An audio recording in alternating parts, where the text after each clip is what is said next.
We're here at the Privacy and Security Forum, and I'm talking with Ed Ricks. He's the VP of Information Services and the CIO at Beaufort Memorial Hospital in Beaufort, South Carolina. Ed is here at the forum today to talk about meaningful use security risk analysis, and he's had experience with it, and he's going to share that with us. Ed, when were you notified about the audit, and what was the process?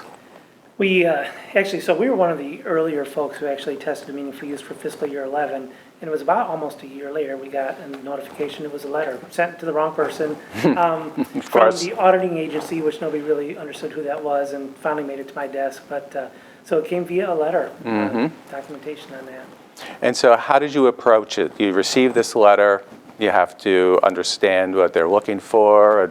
What was the process at the hospital? They gave you a little synopsis of the information that they requested, and again, this was the first year they conducted audits, which I think concerned me, particularly. We all felt like we had done the right things, and we're certainly compliant with the regulations, but proving it to what level was what was going to be the concern for us. So they had a list of information they wanted to collect, actually a secure website that you would post that data on to right on their server for that.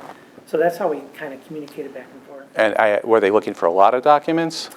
As it turns out, yes. And again, it was really unclear from the list of requirements from them. It seemed pretty straightforward. We needed to sort of authenticate each core measure and each of the other measures that we had attested to, and where do we get the information from. So my version of what that looked like versus what the auditor's version of what that would look like were two different things, as it turned out. So were there meetings, or was this all done by phone calls and emails? It was as non-personal as you can get. So we never talked on the phone until I finally got desperate and left about 20 voicemail messages.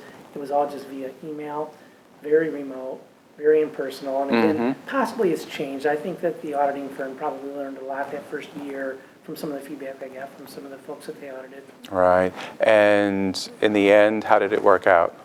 Well, in the end, we were able to prove everything, and so we were good, but it probably was far more complicated than it needed to be. Certainly took a lot of time for me and some of the folks on our staff, and we're small. We're a 200-bed community hospital, so I don't have a lot of resources that I can dedicate to something like that, but certainly we recognize the seriousness of it, because we did get to the point where we thought we kept proving something based upon the information they were requesting for the audit, and then they would send back saying, no, that doesn't meet what we're looking for, but with no clear indication of what that would be. And so we had to go back and say, all right, we need more data to try to support what we feel like we've already supported. It was just kind of a chasing your tail a little bit. And I would imagine you started to keep more records. Did it change the need to document everything? We definitely learned a lot of lessons, which was good. So we had a tool to sort of help us collate the information that we used to test for meaningful use. And we actually went to a different tool that was a little bit more organized, kept a static copy of all of the data, which is something that we hadn't anticipated. I'd worked with consultants. We weren't trying to do everything on our own, trying to do the right thing and make sure that we were prepared for that, because we certainly wanted to be compliant. But as it turned out, if you had to rerun reports based upon an audit, they wanted the reports to match up completely from what you had tested to. But in the real world, that data is very dynamic. A patient may change from inpatient, outpatient, or something, which will change your numerator or denominator by 1 or 2. And from a pure audit perspective, that wasn't okay with them, even though the date and time, and you could sort of show why those accounts had changed and what date they changed and what our anticipation period was.